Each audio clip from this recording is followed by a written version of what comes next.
started. Welcome to session 24 of Davos Experience in Tokyo. My name is Yoko Ishikura. I am a freelancer and without belonging to any organization. So that anybody who would like to operate in the world without organizational affiliation can work. And I'm trying to, who has been kind enough to offer this incredible space and sponsor this session. So Thank you, Shikura Sensei. I know that she doesn't like that I call her Sensei. In front of the audience tonight, I must say so. I just want to welcome you guys. Thank you for coming on Friday evening, and I understand this is 24th of this kind of sessions, Davos Experience in Tokyo, and I hope you will have very exciting next 2 hours or 3 hours. It's certainly the Davos experience, but Ogilvy experience in Tokyo. That I think is what I'm expecting. So I just hope you guys have a good time. Thank you very much. Thank you. Thank you. First of all, how many of you have been to Davos Experience in Tokyo before? Okay, so first timer. Okay, it's almost always, it's half and half. And I think that's great.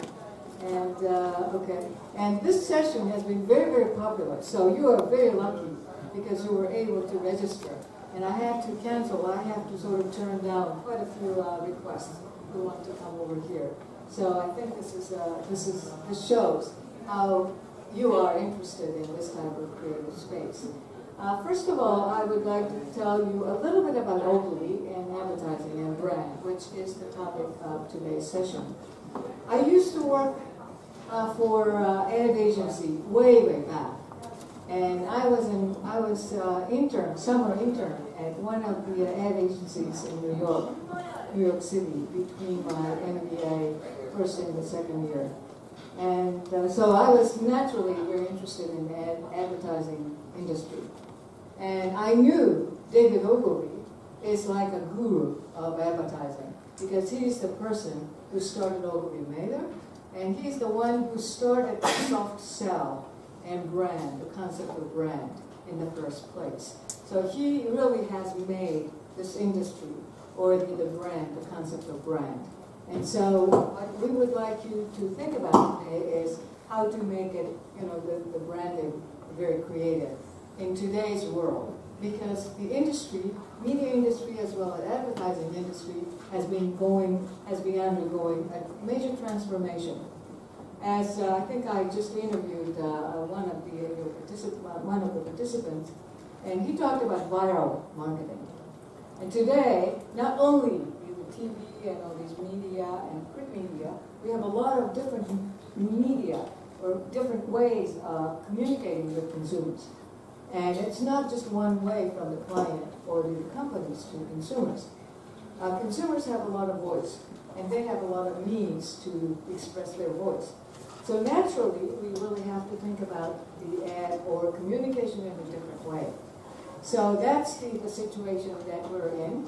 And so how do we make sure that we can establish the brand in the way that David talked about many years ago? And at the same time, we would like you to think about the way that Ogilvy Mather Japan is going to be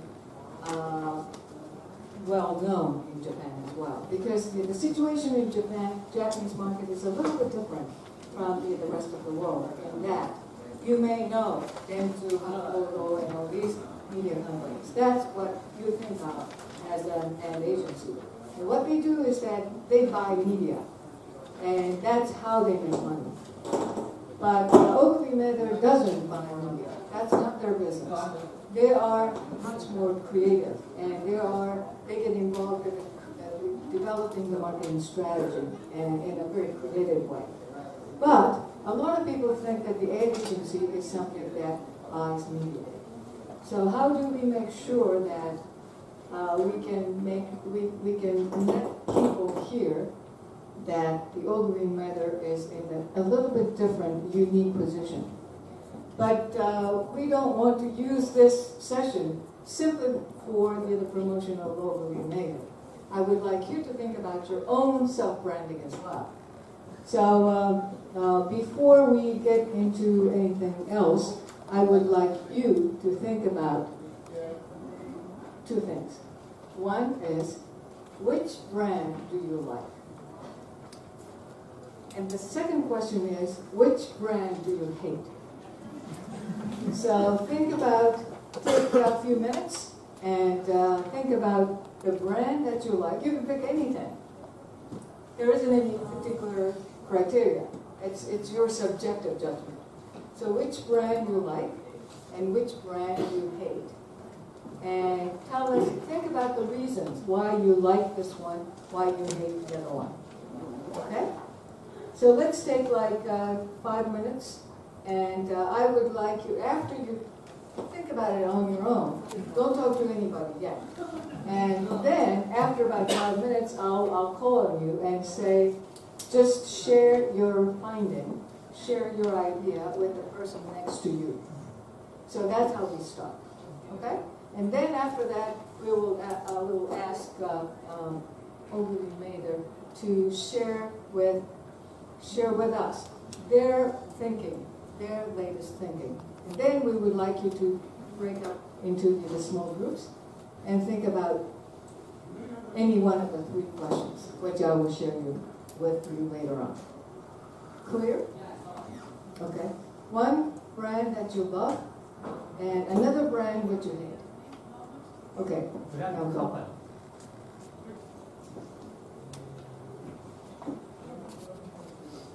Are you ready to share with your neighbor? Who wants to have a little more time? Okay. You can wait. That's your problem. I'm just kidding. Okay, it seems like that everybody is more or less ready. So share your favorite brand and the brand that you hate and the reason for both.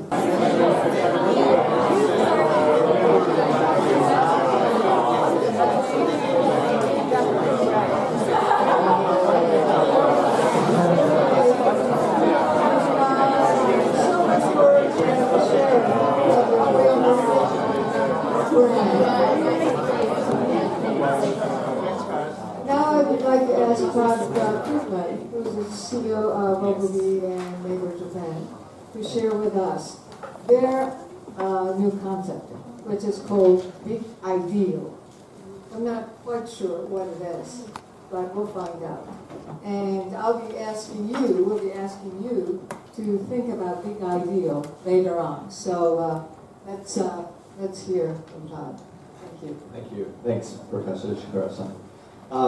Thank you. Wow, this is incredible. I have stood up in front of an audience in this room countless times, including most of my staff, most weeks. And I've never seen a more lively, engaged audience on a Friday night talking about brands. So thank you so much for being here. It's wonderful to have you. We spend all of our days and nights doing exactly what you guys are doing right now, which is thinking about brands, great brands, brands that people love, brands that people hate, mainly trying to take the perceptions of brands, the perceptions of people hating brands and trying to turn it into brand love. So I must say I'm one of the luckiest guys to have this job, because what you guys are doing here and the energy and excitement that I'm feeling from this room, I get to do every single day, as does my staff. So, but I must say it's been a long week, Friday night, and we've been talking a lot about brand love this week. So if I'm a little slow, I apologize. Naoko Ito, who I'll introduce in a second, is a brand planner here. And she's going to be taking us through a bit more of the brand ideal, but I wanted to kind of give some perspective on our point of view of brands overall. Professor Ishikura-san talked about how we're not a media company. And in Japan, most of the conversations over the last, 2, 3, 4, 5 decades when it comes to Japan advertising have centered on media. It's Dentsu's business, it's Hakuhodo's, those are the core businesses of these large companies. And they're very good businesses. They do quite well. But Ogilvy has a different point of view. We actually sell ideas. We sell strategy, we sell creativity, and in essence we're doing this for some of the biggest brands all over the world. And it started with David Ogilvy, who his philosophy is all about selling. So in the 1948, when our agency was established, David Ogilvy had a point of view that creativity should sell, which at the time was somewhat radical because a lot of people were just making fluffy ads. But he really focused on what the unique selling proposition was, actually coined that phrase, and how we can really try and sell big brands. So that philosophy has stuck with us, and we continue to do it today in what we employ as what we call a Twin Peaks strategy. And that is that our work, the creativity that comes from our agency, should both be creative as well as effective. So we want to summit the top of the mountain, not just creative ads that are, cool and sexy and make you laugh, but advertising and communication that sells. And as a result, that philosophy has produced some of, I think, the world's greatest brand transformational campaigns. And we're going to share some work that we've done, both here in Japan and globally.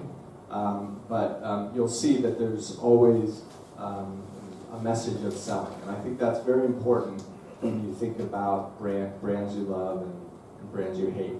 Do we have the twin peaks of both creativity and effectiveness?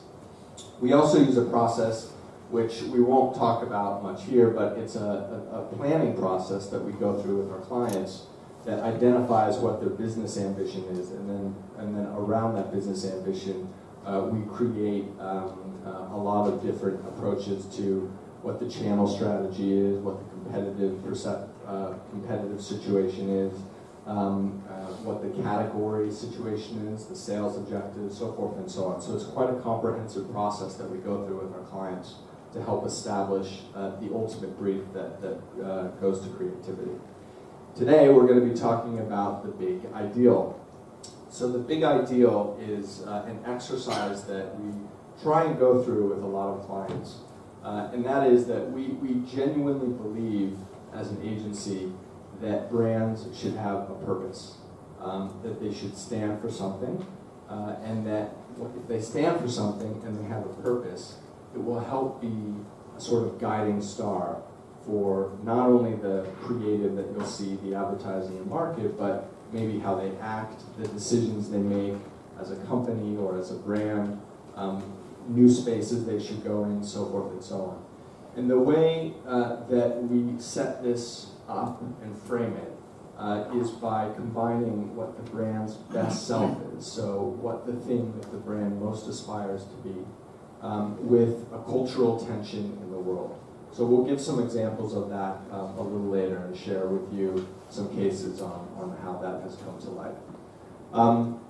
The other thing I'd point out that we have quite, in addition to having a philosophy around branding and how we approach branding, we also come at it from a talent perspective. So in Japan, I think you'll find that many of the domestic agencies don't have many foreigners in it. Even a lot of the foreign agencies don't have too many foreigners in it as well. So we like to think that we embrace diversity. We have people from all, meaning we hire many people from all over the world and all over Japan. So we have people from Portugal, people from the UK, Australia, I'm from the United States.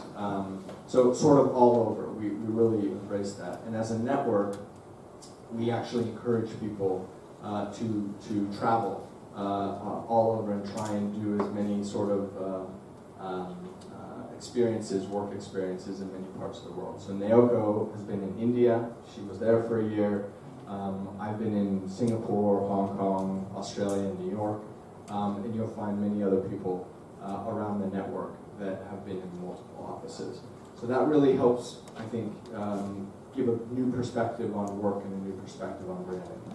I want to walk through 4. We have so much creative that we would produce, and it's my absolute favorite topic, but I'm only going to share with you 4 cases today. 2 will be local cases, and 2 will be global cases, and then Naoko will walk you through the big ideal, okay? So, one thing that I think is really important is continually keeping brands fresh. And the case I'm going to walk you through is sort of relatively new, actually. We won this piece of business last year. But what we needed to do is breathe new life into a very established brand. And that brand is Aloha's. So many of you, all of you in the room, I assume, know Aloha's. And you probably remember when it was launched that the key unique selling proposition was the bottle. It was all about twisting the bottle. And it was launched in 2009 and went from no share to pretty much the biggest share in the market within the span of a year. One of the most incredible brand stories, I think, in Japan in quite some time. But from 2009 until today, they just reinforced the message of twisting for tomorrow. And in the meantime, all of their competitors caught up, and they produced the exact same bottle, and suddenly the eco message and the story around eco didn't become as relevant because no one cared anymore. Everyone had an eco bottle, and they were just seemingly telling the same story over and over again. So the business went up for review last year. We pitched it and we won it. And we won it because we approached it not from the thing that I think everyone knows Aloha's for, which is the bottle, but from the product. And we went in and told a product story. So we went to a lot of the factories, we learned more about the product and where it came from. They have many different sources all over Japan, more than any other large bottle of water. And we wanted to tell that story, the eco story, because it's still a brand that stands for eco in a new and fresh way.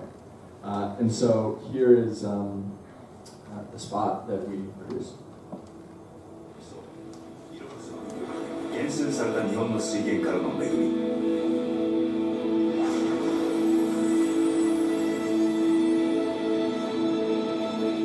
地元の美味しい水を地元の近くで届けています。美味しさも環境も大事にするために。ラブウォーター、ラブイエマス。 So, I'm showing a TV, there's obviously a lot of work around this, but this is a celebration of water. We didn't focus on the bottle, though you saw some cues in the end of Abe-san twisting. But really, it's all about the water, and it's a celebration of water. And the strategy behind this is that Aloha's is the water that loves water. So it's a water that, in any way, shape, or form celebrates it. And we have a lot of work that's going to be coming out in which the print ads all have this amazing celebration of water. It's just an incredible feeling and refreshing feeling. And we're going to be doing a lot of activation and digital and other stuff that's going to be coming out around that. But we basically repositioned this brand from a old sort of, brand that focused on the bottle to a product brand that focused on the water and celebrates it. And the results so far, it's been in market a couple of months, have been quite strong. They're seeing really, really strong share growth as a result of it. The second story that I like to tell is about how local brands will come into Japan sometimes and think that they can, just use the same sort of advertising and have it work. And we have a philosophy that in some cases that may work, but mainly you need to really adapt it. And so this is a story about IBM and how we have driven growth through local relevancy. IBM in Japan has suffered quite a long period of decline in revenues. They sold off a lot of different businesses, the ThinkPad, a server business, and a number of other businesses. And in Japan, the advertising support has gone from a pretty significant amount in the tens of millions of dollars to a much more modest amount. And as a result, we've seen measurement go down quite significantly. So a year and a half ago, we again tried to, let me also say that a lot of the work that was put into market was global work. And so I think there's always a perception of IBM being a global brand, but the work that we put into market told that in quite a clear way. There's always foreigners in the ads. They talked about global case studies and things they were doing all over the world. That's an asset for IBM, but it also, in this case, was a bit of a liability. So we worked with them to come up with a new positioning campaign, and the strategy all centered around trying to sell to Japanese businessmen, women, and IT managers that we, as a company, are helping many Japanese companies transform into the new world today. And so there's a larger brand platform called Smarter Planet, and we sort of took that notion of helping to enable a smarter planet, and we applied it to local case studies and local engagements with major Japanese clients. So for instance, the TV spot I'm going to be sharing you with is an example of how we partnered with JAL, major airline, to help transform their online website system through analytics. So they applied IBM software and helped increase the amount of revenue they're gaining through their website by partnering with JAL. We have about a dozen cases, huge companies like Honda, Eon, Panasonic, Yamato. So just dozens of stories that we've told over the last year and a half that really show how IBM is working with local companies to help benefit society in Japan. So I'll show you actually two spots. The first is a Yamato spot. 通販の世界ではスピードが重要です。通販にあらゆる決済ソリューションを提供するヤマトフィナンシャルはお客様にもっと素早く応えたいと思っていました。IBM クラウドを活用して3週間で社内ソーシャルネットワークを構築し、お客様の声や社員のアイデアを共有。お客様のニーズに素早く応えることで顧客満足の向上を目指しています。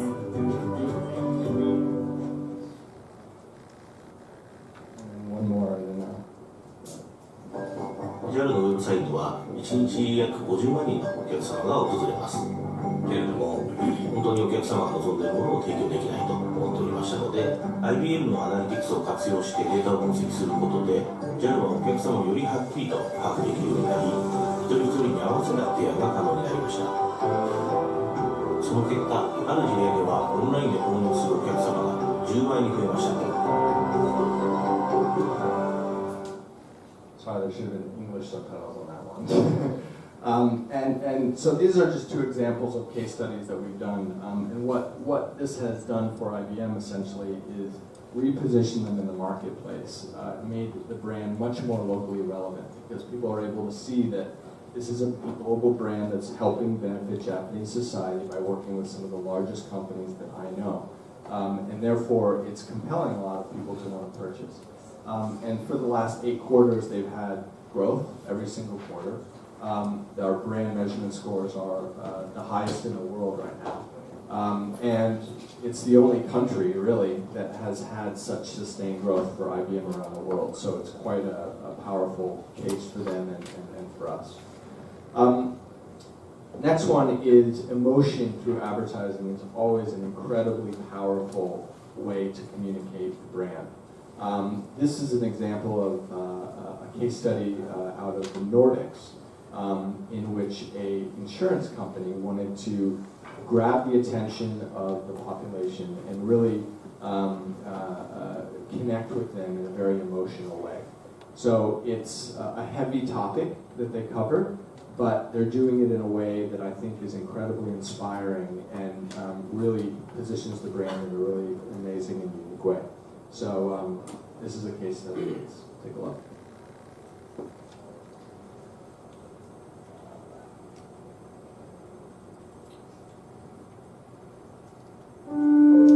When a loved one passes, we say such beautiful things, words we wish we could still say to them.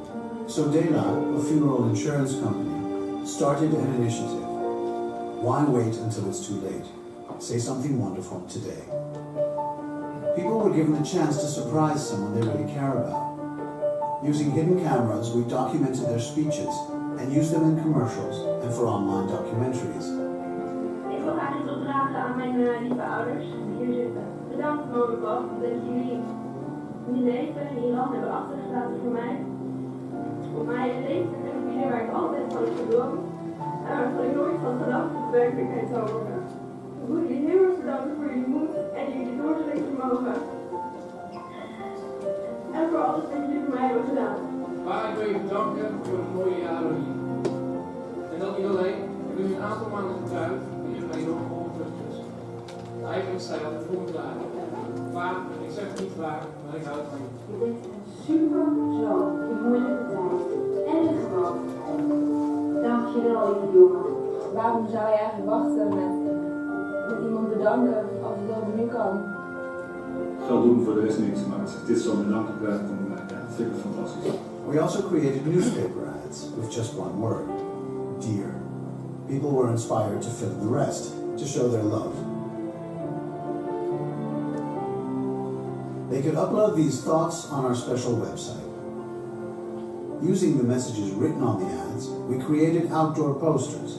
Each poster was unique and personal, and displayed locally, where the person it was intended for could see it. We took over a TV channel for an evening, so people could broadcast their love, live on television. People don't want to think about death, but this campaign made them realize even more what life is about.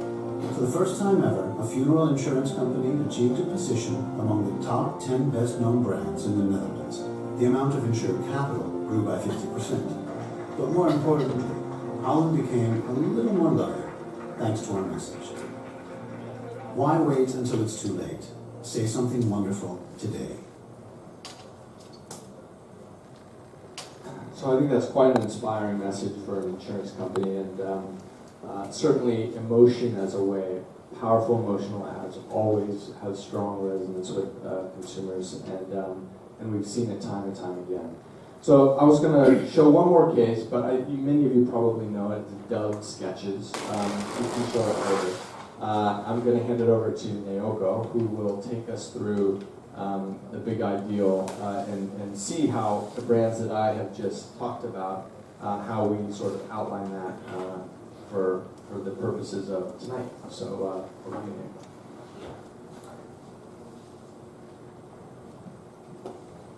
My name is Naoko Ito. I'm a planning director here at Unilever. I work here for more than 12 years now. And I only have 20 minutes left, so I will put through very quickly about our offering, latest offering of the Big Ideal. Why do we need the Big Ideal now? Because now, as you know, we're in the digital age. So the brand is created together with consumers. So the brand lost control, and product innovation can easily and quickly compete by competitors. So it's going to lose the competitive edge very quickly. Consumers are more diverse and segmented these days, right? So we need a brand vision that holds brand and consumers all together. So what is the big idea? It's made of two circles, and this side is called brand itself. It's basically talking about, we talked about your favorite brand, bringing out the best essence of what this brand stands for. And this cultural tension is the tension of consumer in their daily lives. And connecting those two, we create one statement saying that the brand XX believes that the world will be a better place if ... So we create the sentence to create the vision, which capture the cultural tension that consumer have, which the best self of the brand can address. Why it works? Because it takes multiple stakeholders into one account. Nowadays, brands have many stakeholders, not just the consumers, but also the shareholders, the investors, and salespeople, lots of people involved in the brand. And once we have a vision, it's easier to put everybody together under one vision. And also, secondly, it increases the brand's share of culture. Nowadays, it's very difficult to connect with consumers. But if we have a vision, so our ideal, what brand can do for you and the society, we can increase the share of culture, within the consumer share of market. So it makes people care more about your brand, right? If the brand is just selling the product, people don't really care about you or the brand. But if the brand gives you the vision, the ideal, then people pay more attention to your brand. So I will go through a case study. Let's start from Milo, next from Nestle. It's the case from Malaysia. Everybody knows Milo. It's the, as you know, it's a fortified, nutritious drink to support kids' health, right? And then Milo has, in Malaysia, Milo has been talking about functional benefit, how this drink will make your body stronger for a long time. And therefore, they can support kids to play sports. That's their proposition for a long time. But in Malaysia, people are under pressure to study, not to sports or play. So they are losing its relevance with the modern mothers. That's their issue. So the objective was that Milo wanted to regain its top position as a supporter for children and others. So I will just show the video.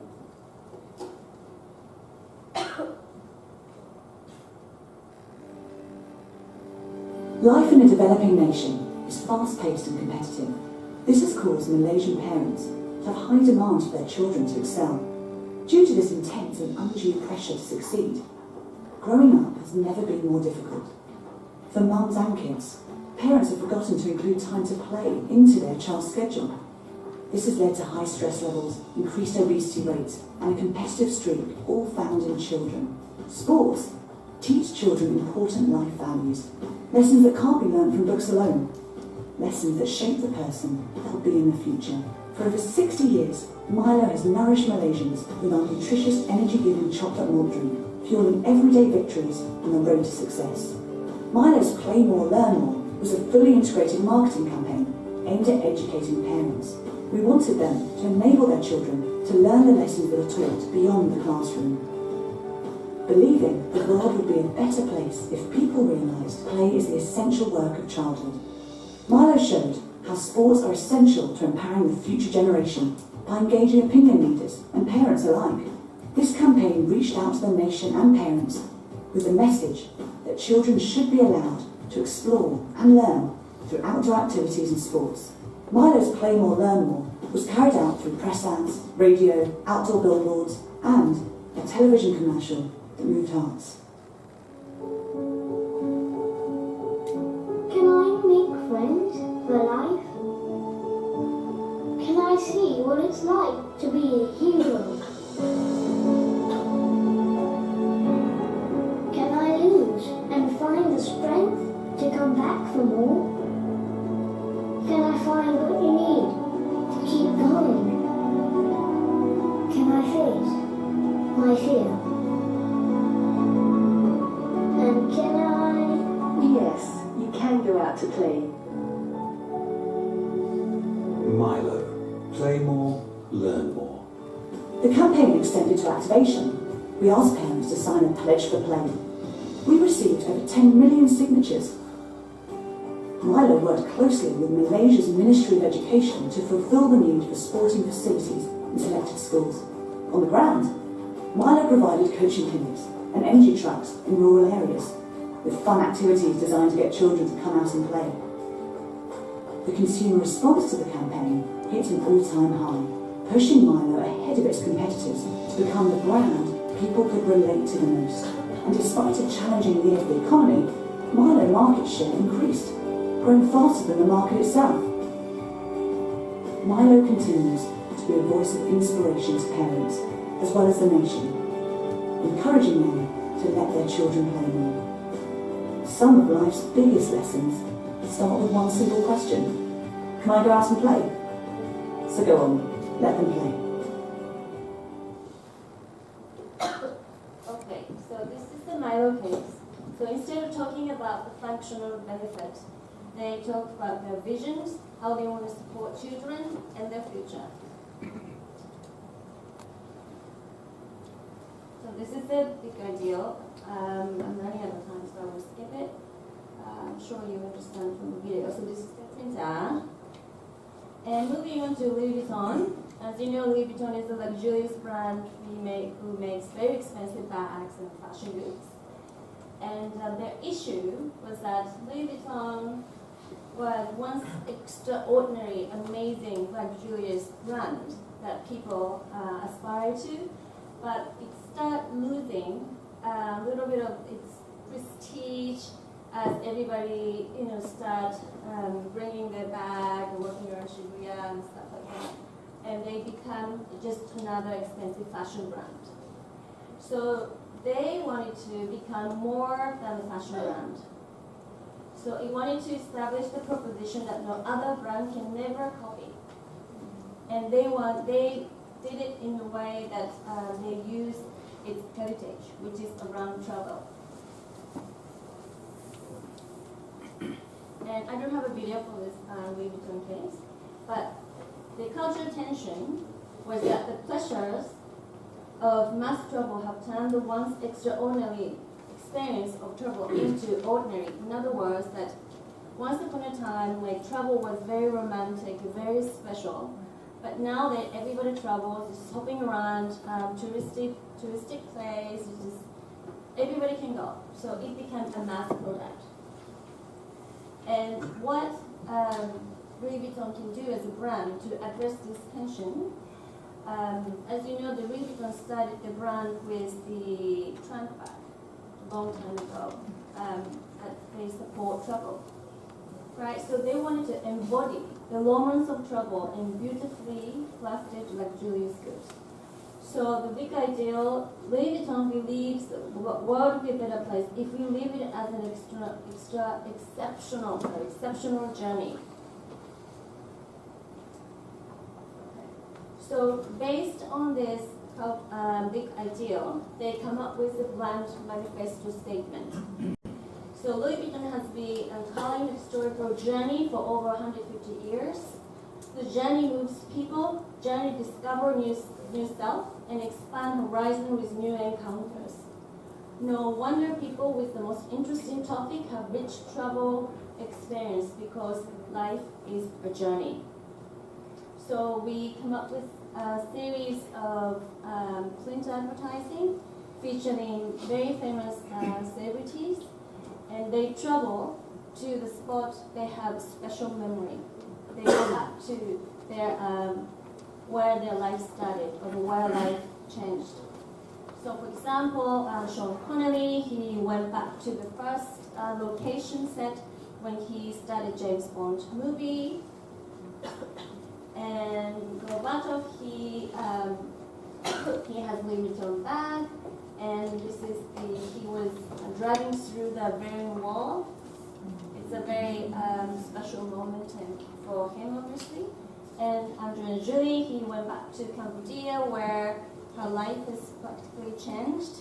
She went there with the movie shoot. 7 or 8 years ago, and then that's where she was very inspired by Cambodian heritage and the environment and everything. She ended up adopting Cambodian kids. So that changed her life. So we went back to individual's journey, life journey, and with the message that Louis Vuitton wants to be with you as a partner. So we didn't show any of the bag or new fashions or new collections or anything, but instead we're showing the people's life or the people's journey together with amazingly beautiful Louis Vuitton bag. Okay, so they have planes and runways. They did it in a 360 way, based on the travel journey, romance. And the last case I will show you is Shangri-La Hotel. Now we have Shangri-La in Tokyo as well. So the issue they had was Shangri-La started from Singapore around the idea of Asian hospitality, but their equity of Asian hospitality was losing its momentum really fast as everybody else was saying the same thing, and that there's many luxurious hotel chains expanding into Asia, and so they wanted to go back to their heritage of Asian hospitality to bring it live.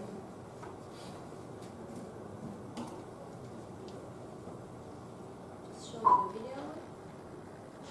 Unearthing Shangri-La's big ideal. If modern business travel is a culture with its distinct practices, codes and icons, and that it is, it's a culture with unparalleled tension.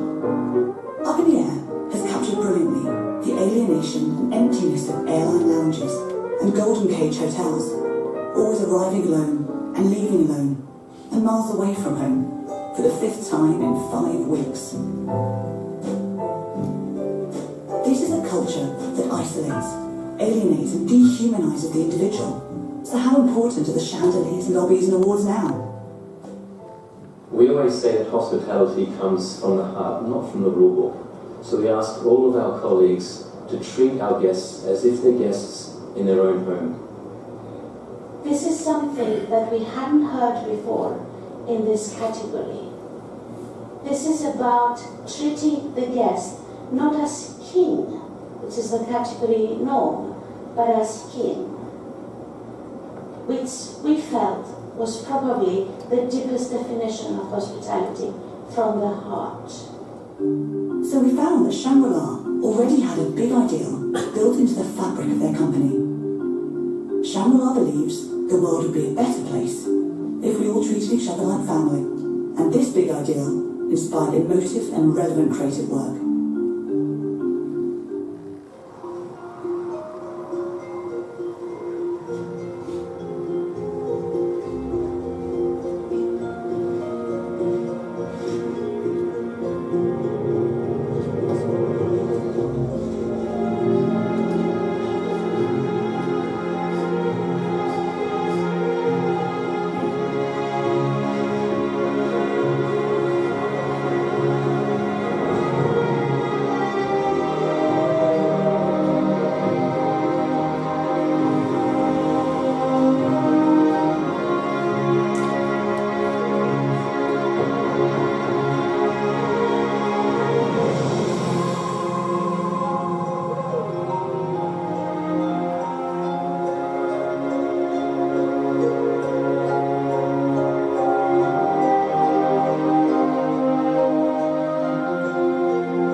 To launch, we first gave an exclusive preview to the staff, then to trade partners and to Shangri-La's most loyal guests with a special preview site. And for our launch to the world, we used TV, cinema, in-flight, high-end print and also high-impact formats online. The results. The ad was viewed over 1.5 million times online and provoked many responses. There were 780,000 incremental visits to Shangri-La.com, an 18% increase in positive impressions of Shangri-La staff. And there's been a 28% increase in room nights year on year. But most significantly, the big ideal has inspired Shangri-La's 33,000 touchpoints, the men and women that bring it to life day after day. It's in our nature. It's in our nature. It's in our nature.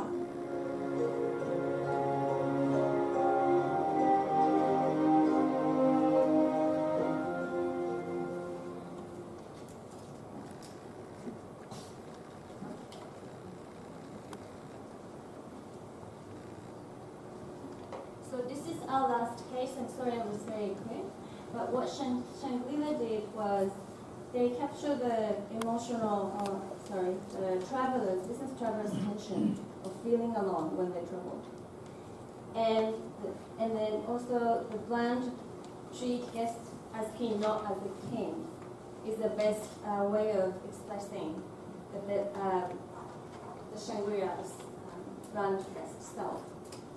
So we come up with this big ideal, and that inspired creative to come up with the amazing movie. So before this big ideal, Shangri-La was focusing on stemming the functionality of the hotel. We have amazing pool, we have luxurious rooms, and all that. And then people have had time to differentiate Shangri-La with, ones that are Four Seasons or Shangri-La, don't remember. But then, instead of doing that, we start talking to consumers emotionally, capturing the travelers inside being alone. Okay. This is the introduction. Thank you very much. Now it's time for you to work. And what we would like you to do is any one of the 3 different sets of exercises. And what we would like you to do is to apply this big ideal concept that you have seen to any one of the 3. The first one is that the brand that you picked as your favorite. Remember? We did it like about 40 minutes ago. So you can apply this big ideal concept, this cultural tension and the best brand, and this statement at the bottom. You can use your favorite brand to do that. Or you can do your own self-branding. So you can think about the cultural tension that you can identify. This is like the global agenda, so to speak. And you can figure out what's the brand's best self, your own best self. And you can figure out the sentence down below. That's the second one. And the third one is that we would like to think about the brand ideal and promote that of Oguri and Maeder, Japan. So in order to do that, I need your brand ideal. What's the brand ideal of Oguri Maeder? It's the world would be a better place if. All right, brand ideal, I believe is the world would be a better place if we were to bring out the inner greatness of brands, companies, and people. Okay. Something like that. I have it written down. Okay. So do you want us to figure out how to promote that big ideal, or do you want us to think about the big ideal of Oguri Maeder? These are the two We different. have one. You have one, yeah, right? We have one. Yeah. Okay. So the question is, how do we make sure this big ideal, when it becomes commercials or the visuals, you can capture it?